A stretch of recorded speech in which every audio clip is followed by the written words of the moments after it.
Yine başı beyni duman, böyle yaşayırıq her zaman. Canay canay canay can, zavallı qala şeydir. Yine başı beyni duman, böyle yaşayırıq her zaman. Canay canay canay can, zavallı qala şeydir. Zavallı qala şeydir.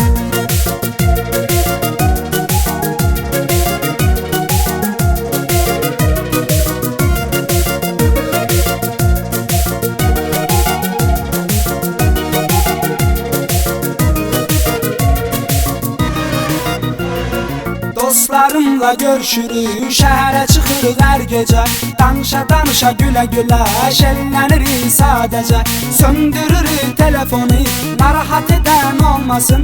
Səhər açılır qaydırıq, yenə giririk gizlicə. Yenə başı beyni duman, belə yaşayırıq hər zaman. Canay canay canay can, zavallı qala şeydir. Yenə başı beyni duman, belə yaşayırıq hər zaman. Canay canay canay can, zavallı qala şeydir. Zavallı qala şeydir.